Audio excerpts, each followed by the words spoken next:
삶의 작은 일에도 그 마음을 알기 원하네. 그 길, 그 좁은 길로 가기 원해.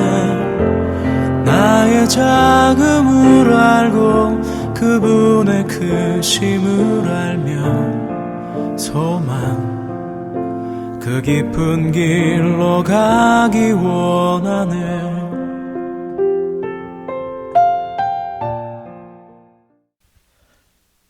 여러분 반갑습니다.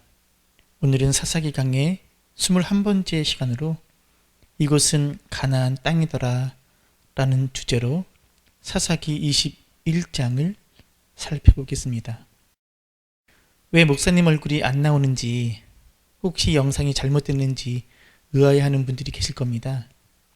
오늘은 제 얼굴이 도저히 여러분께 보여드릴 수 있는 상태가 아니라서 오디오만 올립니다. 제 얼굴이 안 나오니 오히려 더 편안하게 말씀에 집중할 수 있으리라 믿습니다. 지난주에 살펴본 20장의 내용을 기억하실 겁니다. 레위인의 아내가 베냐민 지파의 성읍인 기브아에서 죽임을 당했고, 레위인이 그 아내의 시신을 쪼개어 각 지파에게 보낸 일이 결국 동족 간의 전쟁으로 비화되었습니다. 가나안 족속을 내쫓아야 하는 사명을 망각한 채 자신의 소견에 옳은 대로 행하는 시대, 하나님의 왕 되심을 거부한 채 자신의 욕심과 욕망을 쫓아 살아가는 시대의 민낯을 보았습니다. 그런데 이 전쟁, 즉 베냐민 지파와 다른 이스라엘 지파와의 전쟁은 또 다른 문제를 낳았습니다. 베냐민 지파가 멸절될 위기에 처해진 것입니다. 이스라엘은 12지파로 구성되어 있습니다. 그리고 이 12지파가 하나의 이스라엘을 이루어야 합니다. 그런데 베냐민 지파가 사라지게 되면 이스라엘의 온전함은 무너지고 마는 것입니다. 베냐민 지파에게 행해진 과도한 폭력으로 인해 생긴 문제, 이 문제를 해결하기 위해 이스라엘 지파는 또다시 하나님의 뜻과는 상관없는 자신의 소견에 옳은 방법을 찾아 나섭니다. 그것이 오늘 살펴볼 사사기의 마지막 장 21장의 내용입니다. 오늘은 2절부터 먼저 읽어보겠습니다. 백성이 베델에 이르러 거기서 저녁까지 하나님 앞에 앉아서 큰 소리로 울며, 이스라엘 자손은 베냐민과의 전쟁에서 승리했습니다. 그런데 왜 베냐민이 아닌 이스라엘 자손이 크게 통곡합니까? 그 이유는 3절에 나옵니다. 이르되 이스라엘의 하나님 여호와여, 어찌하여 이스라엘에 이런 일이 생겨서 오늘 이스라엘 중에 한 지파가 없어지게 하시나이까 하더니, 지금 한 지파가 없어지게 되었기 때문입니다. 바로 베냐민 지파입니다.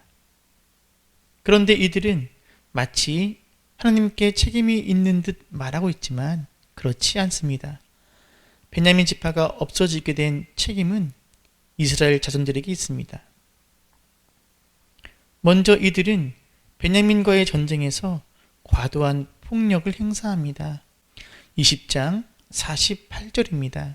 이스라엘 사람이 베냐민 자손에게로 돌아와서 온 성읍과 가축과 만나는 자를 다 칼날로 치고 닥치는 성읍은 모두 다 불살랐더라. 이스라엘 자손이 전쟁에서 승리한 걸로 끝내면 되는데 베냐민 지파의 성읍의 사람과 가축들을 모두 죽이고 불사릅니다. 베냐민 지파의 여자들, 어린이들까지 모두 죽고 만 것입니다. 하나님께서는 베냐민과의 전쟁에서 승리하게 해주셨지만 이러한 과도한 폭력은 허락하신 적이 없습니다. 결국 베냐민 지파의 남자는 전쟁에서 패해 도망친 600명밖에 남지 않게 됩니다. 문제는 베냐민 지파의 여인들이 한 명도 남지 않았다는 것입니다. 그렇다면 다른 지파의 여인들을 베냐민의 남은 자들의 아내로 삼는 것이 유일한 방법일 텐데, 문제는 이들이 전쟁을 시작하기 전 베냐민 자손에게 자신들의 딸을 주지 않기로 맹세했다는 것이었습니다. 1절을 읽겠습니다. 이스라엘 사람들이 미스바에서 맹세하여 이르기를 우리 중에 누구든지 딸을 베냐민 사람에게 아내로 주지 아니하리라 하였더라. 이 맹세에 대한 이야기는 본문에 나오지는 않습니다. 아마도 20장에서 이스라엘 자손이 미스바에 모여 레위 사람의 이야기를 듣고 전쟁을 결의했을 때 이들이 맹세를 한 것으로 추측됩니다. 중요한 것은 이들의 맹세로 인해 베냐민 지파 사람들이 지파의 기업을 이을 방법이 사라졌다는 것입니다. 베냐민 지파의 여인들은 모두 죽임을 당했고 다른 지파 사람들은 베냐민 지파에게 딸을 주지 않기로 했으니 베냐민 지파는 사라질 일만 남은 것입니다. 그래서 이들이 전쟁에서 승리했음에도 불구하고 하나님 앞에서 통곡하고 있는 것입니다. 서머나 교우 여러분, 저와 여러분에게 이런 문제가 닥쳤다면 어떻게 해야 할까요? 그렇죠. 하나님께 물어야죠. 하나님, 어떻게 할까요? 이 문제를 어떻게 해결할까요? 우리의 잘못으로 인해 한 지파가 없어지게 되었는데 어찌하면 좋을까요? 라고 하나님께 엎드려 물어야 할 것입니다. 하지만 20장에서 보았듯이 스스로 베냐민과의 전쟁을 당연하게 여겼던 이스라엘 자손입니다. 개버릇 남 못 준다고 이들은 자기 소견에 옳은 대로 행하는 모습에서 한치도 벗어나지 못합니다. 이스라엘 자손은 베냐민 지파가 없어지게 된 이 문제를 자신들의 방법으로 해결하고자 합니다. 그 방법은 이 베냐민과의 전쟁에 참여하지 않은 지파의 여자들을 살아남은 베냐민 남자들의 아내로 주는 것이었습니다. 말도 안 되는 방법입니다. 하지만 이스라엘 자손은 이 말도 안 되는 방법을 해냅니다. 이들은 먼저 베냐민 지파와의 전쟁에 참여하지 않은 이들이 누구인지를 찾아냅니다. 8절과 9절입니다. 또 이르되 이스라엘 지파 중 미스바에 올라와서 여호와께 이르지 아니한 자가 누구냐 하고 본즉 야베스 길르앗에서는 한 사람도 진영에 이르러 총회에 참여하지 아니하였으니 백성을 계수할 때에 야베스 길르앗 주민이 하나도 거기 없음을 보았습니다. 이스라엘 백성은 야베스 길르앗 사람들이 베냐민과의 전쟁에 참여하지 않았음을 밝혀내고는 군사를 보내 끔찍한 만행을 저지릅니다. 10절입니다.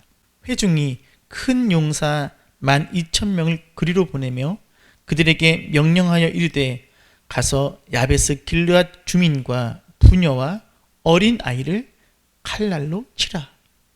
전쟁에 참여하지 않았다는 이유로 야베스 길르앗 사람들을 어린 아이들까지 모조리 죽입니다. 레위 사람의 아내에게 몹쓸 짓을 했던 기브아 성의 불량배들과 다를 바가 없는 끔찍한 살육을 행합니다. 그런데 이들은 야베스 길르앗의 주민들을 진멸할 때 처녀들은 살려줍니다. 그리고 그 처녀들을 베냐민의 살아남은 자들에게 아내로 줍니다. 11절과 12절입니다. 너희가 행할 일은 모든 남자 및 남자와 잔 여자를 진멸하여 바칠 것이니라 하였더라.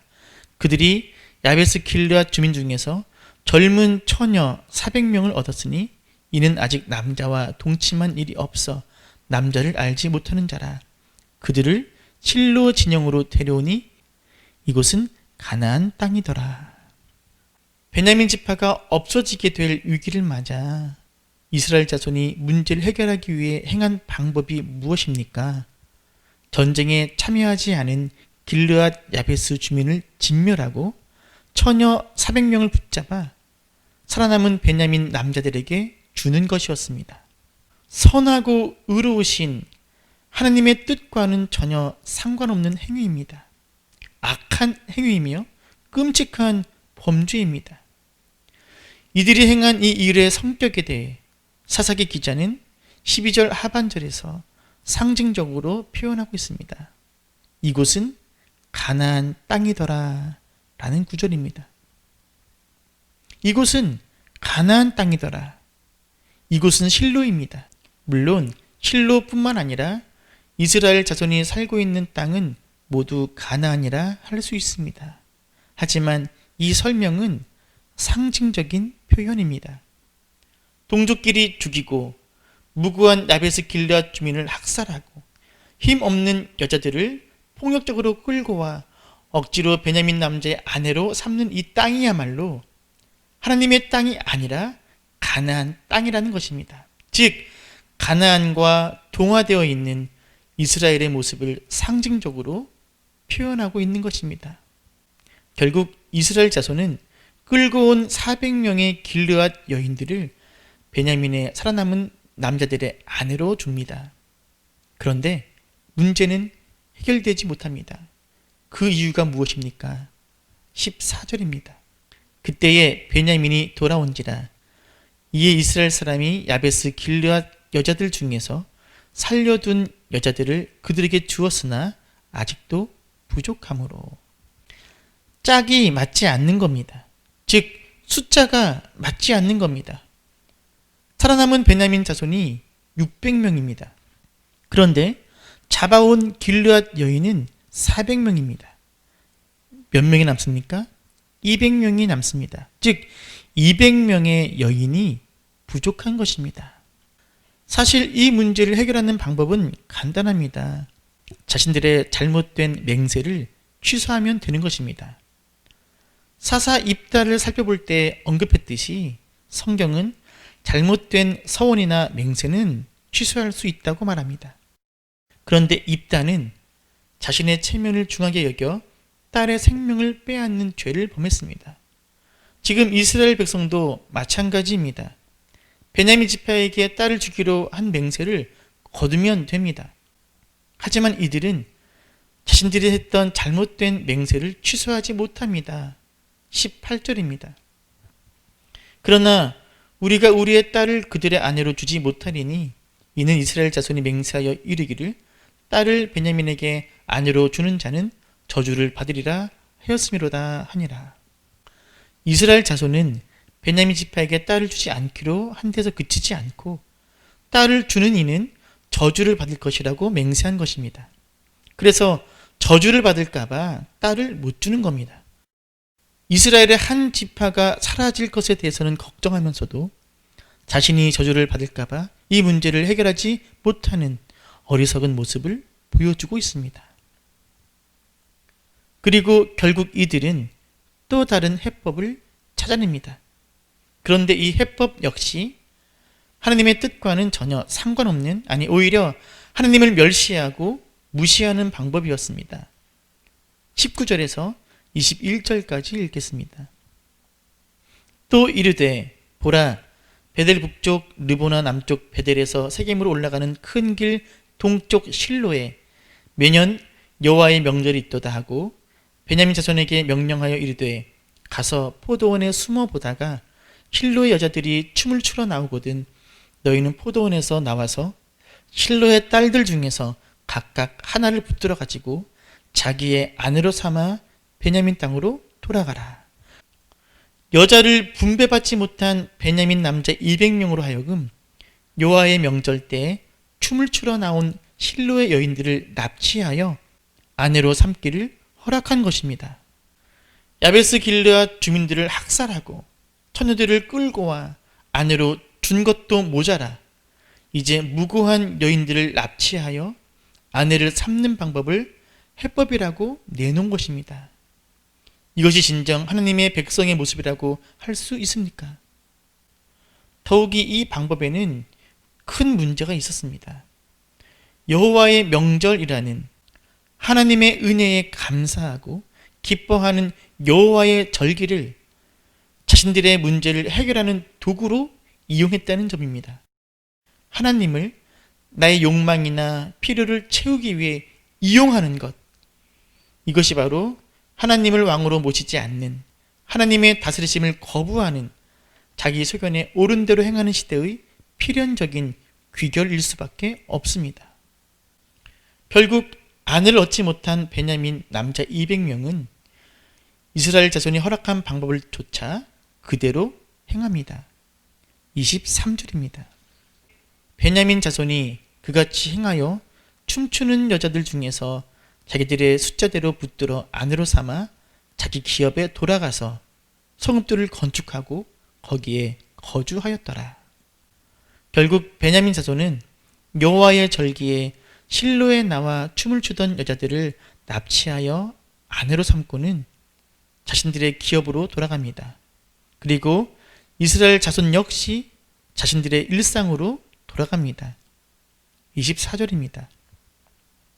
그때 이스라엘 자손이 그곳에서 각기 자기의 지파, 자기의 가족에게로 돌아갔으니 곧 각기 그곳에서 나와서 자기의 기업으로 돌아갔더라. 마치 아무 일도 없었다는 듯이 베냐민 자손과 이스라엘 자손은 모두 자신들의 기업으로 돌아갑니다. 이렇게 처참한 살육과 방화, 폭력과 납치라는 끔찍한 태풍이 휩쓸고 간 자리에는 오직 하나님의 뜻만이 버려진 채 남겨집니다. 25절입니다. 그때 이스라엘에 왕이 없으므로 사람이 각기 자기의 소견에 옳은 대로 행하였더라. 21장의 결론이자 사사기 전체의 결론이라 할 수 있는 이 짧은 구절은 사사시대가 어떤 시대였는지를 규정하고 표현하는 가장 근본적인 구절입니다. 이 구절이 전하고자 하는 메시지는 이렇습니다. 진정한 통치자가 없는 이스라엘에서는 모두가 왕이었다. 자신의 생각이 곧 하나님의 생각으로 정당화되었고 자신의 욕망이 곧 신앙의 이름으로 미화되었다. 이러한 시대의 악함과 고통을 온몸으로 받아낸 이들은 약자들이었다. 서문화 교우 여러분, 사사기의 마지막 사사인 삼손의 실패 이후 17장부터 몰아치기 시작해서 21장에서 절정을 이루는 이 비극적 이야기들은 결국 하나님의 다스림과 통치를 거부하는 시대가 얼마나 악할 수 있고 얼마나 비극적일 수 있는지를 보여줍니다. 그리고 이러한 악함과 고통의 피해자는 모두 약자입니다. 특별히 여자들입니다. 남성들의 무자비한 폭력에 희생되고 그 시신마저 유린당하는 레위 사람의 첩, 자신의 가족의 죽음을 목도한 후 강제로 레위 사람들의 아내로 주어지는 야베스 길르앗의 여인들, 여호와의 절기에 춤을 추다 납치되어 마찬가지로 레위 사람들의 아내로 주어지는 실로의 여인들, 악이 다스리고 악이 지배하는 시대의 피해자는 철저히 시대의 약자들일 수밖에 없음을 사사기는 적나라하게 보여주고 있습니다. 하지만 하나님은 놀랍게도 이 약자들, 특별히 여인들을 사용하셔서 이스라엘의 어둠을 밝히고 내일을 열어젖히십니다. 그것이 바로 사사기 다음에 이어지는 룻기와 사무엘상의 한나의 이야기입니다. 다음 주에는 사사기 강해의 마지막으로 하나님께서 이 어둠의 시대에 어떻게 희망으로 길을 내시는지를 살펴보도록 하겠습니다. 서문화 교우 여러분, 오늘 이야기 속에서 무엇을 발견할 수 있습니까? 베냐민 지파가 사라지게 될 위기 앞에서 이스라엘 자손은 단 한 번도 하나님의 뜻을 묻지 않았다는 것입니다. 결국 자기의 소견에 옳은 대로 행했고 그 행위는 행악으로 이어지고 말았습니다. 서문화 교우 여러분, 우리는 자기의 소견에 옳은 대로 살아가서는 안 되는 이들입니다. 우리는 그리스도인이기 때문입니다. 우리는 하나님의 뜻에 따라 살아가야 합니다.